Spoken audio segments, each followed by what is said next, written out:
நேற்று என்னன்னா சும்மா டக்கோட்டா ஜான்சன் ஒரு படத்துல இருக்காங்கன்னு சொல்லிட்டு பார்த்தேன். ஆனா அந்த படம் பார்த்தா இவ்வளவு பெரிய ஃபீல் குட் மூவியா இருக்கும்னு நினைச்சு கூட பார்க்கலங்க. கதை எங்கேருந்து ஸ்டார்ட் ஆகுதுன்னா ஓல்டேஜ் ஹோம்ல இருந்து ஸ்டார்ட் ஆகுது. ஜாக்ன்ற ஒரு மனநிலை பாதிக்கப்பட்டவர் சும்மா டிவில ரெஸ்லிங் பார்த்துட்டே இருக்காரு. ஏன் ரெஸ்லிங் பாக்குறீங்கன்னு நான் அவர்கிட்ட போய் கேட்டா, நான் ரெஸ்லர் ஆக போறேன், நான் ஸ்டேஜ் ஒரு வாட்டியாவது ஏறி ஆகணும் அப்படின்னு சொல்லுவாரு. அதனாலேயே அந்த இடத்த விட்டு எஸ்கேப் ஆகணும்னு அவரும் நினைச்சிட்டே இருப்பாரு. அவங்கள தடுத்துட்டே இருப்பாங்க. ஒரு நாள் நல்ல சான்ஸ் கிடைக்கும், ஓல்டேஜ் ஹோம்ல இருந்து எகிரி குச்சி போயிடுவான். கரெக்டா எங்க மாட்டுவானா, நம்ம ஹீரோ டைலர் கிட்ட மாட்டுவாங்க. அவரும் ஒரு பிரச்சனை இருப்பாரு, இவனும் ஒரு பிரச்சனை இருப்பான். இந்த சைடு பார்த்தா டக்கோட்டா ஜான்சன் வேற அந்த கிளினிக்கோட இன்சார்ஜ், அவங்களும் ஒரு சைடு தேடிட்டு இருப்பாங்க. ஆனா இவங்க ரெண்டு பேரும் ஜாலியா எங்கேயோ போயிட்டு இருப்பாங்க. கடைசியா ஜாக் அவரோட கோலை அச்சீவ் பண்ணாரா இல்லையான்றது தாங்க கதையே. படத்தோட கான்செப்ட் என்னன்னா, மனநிலை பாதிக்கப்பட்டவங்களா ஏன் கோலை அச்சீவ் பண்ணக்கூடாதுன்னு சொல்லிட்டு இந்த படத்துல கரெக்டா சொல்லியிருப்பாங்க.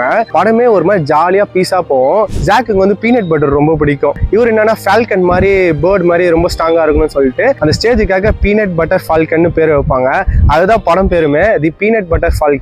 2019 ரிலீஸ் ஆச்சு. அமேசான் பிரைம்ல இருக்கு. தமிழ் டப்பிங்ல இங்கிலீஷ் தான் இருக்கு. நீங்க ஒரு நல்ல ஃபீல் குட் மூவி பார்க்கணும்னா இந்த படம் பாருங்க. இந்த மாதிரி நிறைய ஃபீல் குட் மூவிஸ் வேணும்னா மறக்காம நம்ம பேஜை ஃபாலோ பண்ணிக்கோங்க.